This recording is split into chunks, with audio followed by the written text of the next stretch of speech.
Hey guys, how's it going? It's Caroline here. So, got a little story to tell you.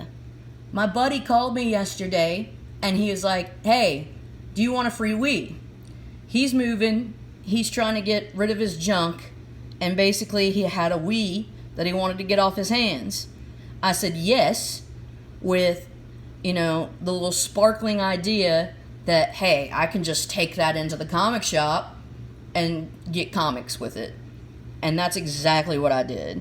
So, I basically took this Wii in, traded it for credit, and was able to get 32 comics and a long box for a whopping sum of $1.93.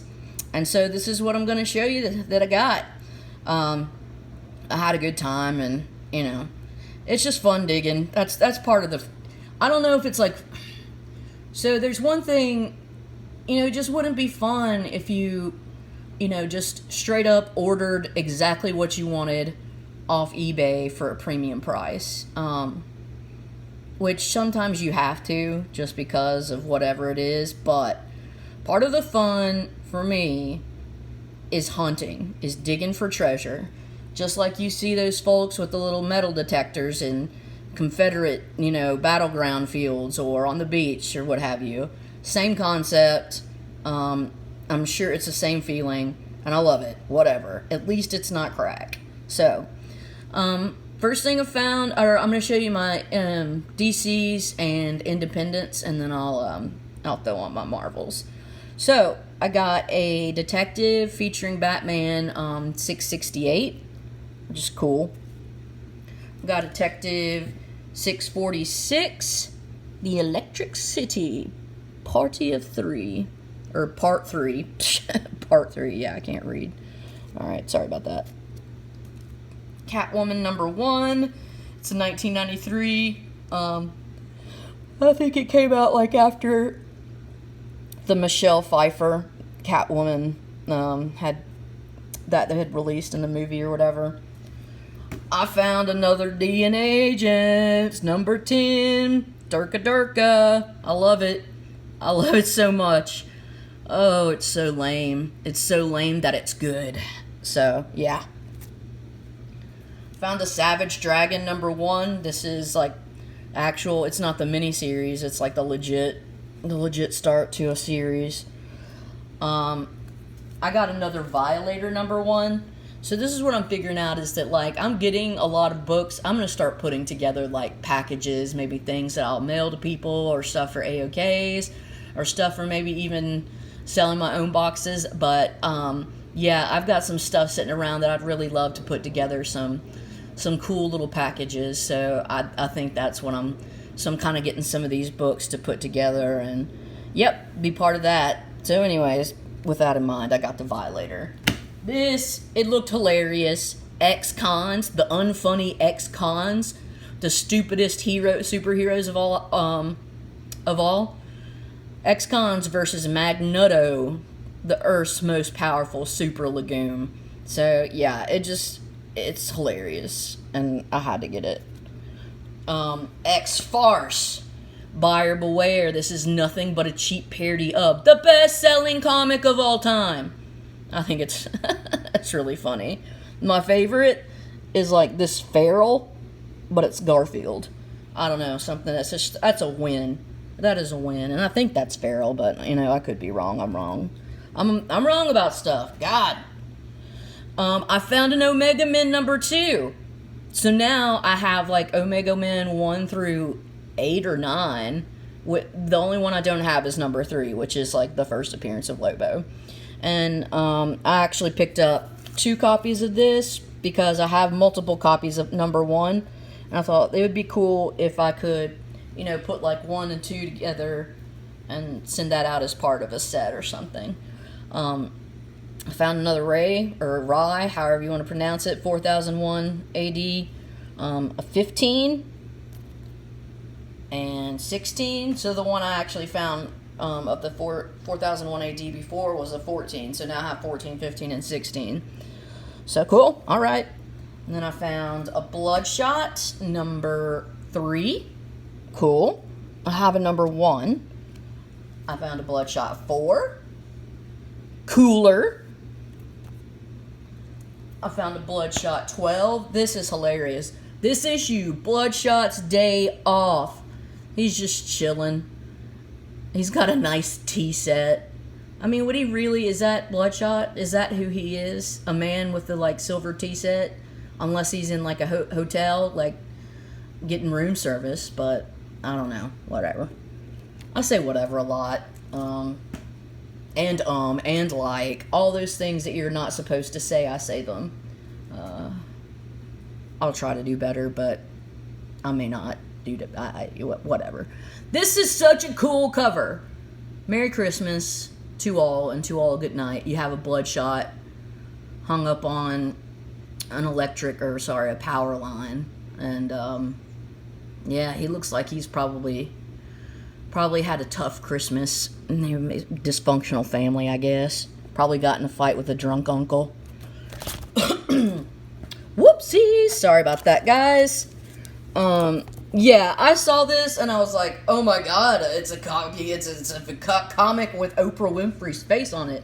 And she was looking at me and she gave me this thing and she was like saying, like, Caroline, you gotta get me or I'm gonna judge you because I'm fucking Oprah. And I was like, alright, Oprah.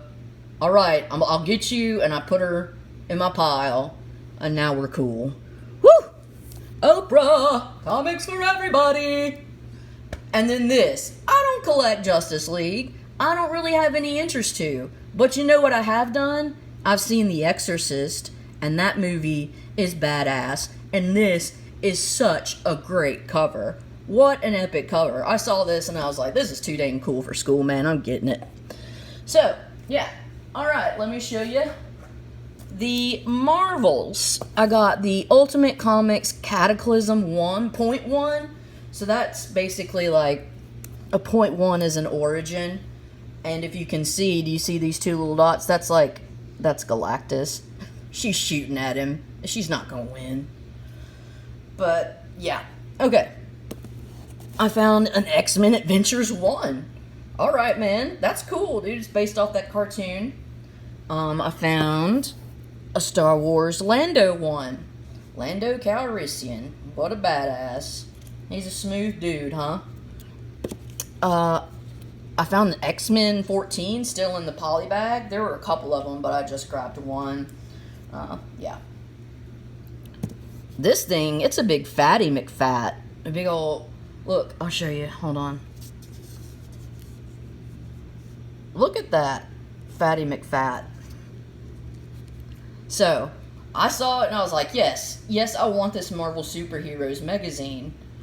And, like, the thing's running with a cigar in his mouth.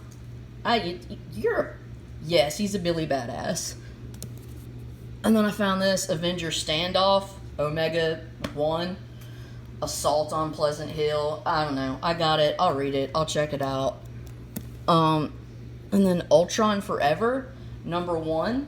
I was kind of interested because Al Ewing wrote it, and hey, he's the one that's just hitting it out the ballpark with the Immortal Hulk. And it's just like, who is this guy? Where the hell did he come from? What did he do before this? Which, I mean, I know he did No Surrender before this. He may have done some of Civil War. I'll have to look again. Anyways, and then we got some shinies.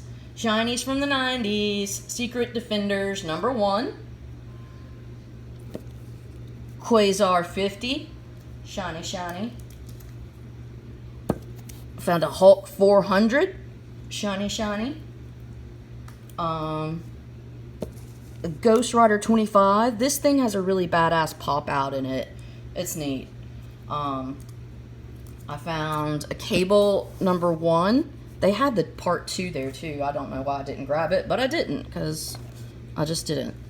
And then I had shown part 3 of this, a Marvel Masterpieces comic, which just like showcased the art. So I found part 2, which I was really excited about. So now I just need to find the first one, and I'll have this like 3-part Marvel Masterpieces like comic series, which is, I think, really neat. But I'm a dork. And then this was just in really nice shape in the comic in the 50-cent bin. So I picked it up because I didn't have it, and that's actually Feral right there. I think. But again, you know, I don't know. Also, we just get rid of her and put Hulk right there. That's nerdy. I don't care. It's nerdy. And then I'll show you. So I went to Target last night, and I found this 100-page comic giant. They actually had two more of them, so there's 3 total. But this one was in the best conditions. The other one had really bad bending up here, and this one's got a slight color break, but you can't see it from there. And then I also found the Shuri 8. I had 1 through 4, but then I dropped off and didn't get 5, 6, and 7. Then I read, like, okay, she's going back to Black Panther in this, so. And then I had a couple of stealth buys at this comic shop in Franklin.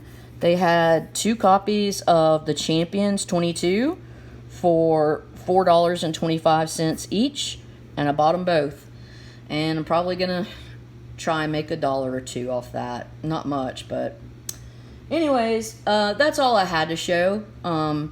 Just kind of wanted to let you all see my stuff and I kind of want to talk about, not now, but in a future episode, sort of the concept of hero and the arc of hero as represented in, like, ancient Greek literature, and how very closely sort of those ideas of storytelling to explain the human condition, but with using a hero story, a hero arc, how that is very much a part of the traditional American comic book psyche.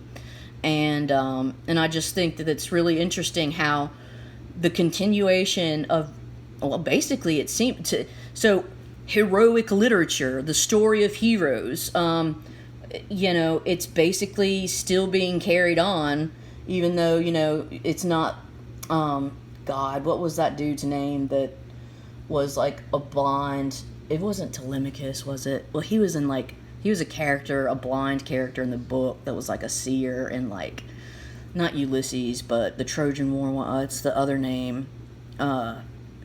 It's the Greek name for the Odyssey. Sorry, whatever. I don't know. Anyways, basically, like, it's storytelling. It's the story of the hero, and I think if I think a little bit and actually put together sort of a talk, that it'd be really fun and interesting. So, anyways, you guys have a good one. I just want to show my goodies. And you all be safe. I'll see you later. Bye.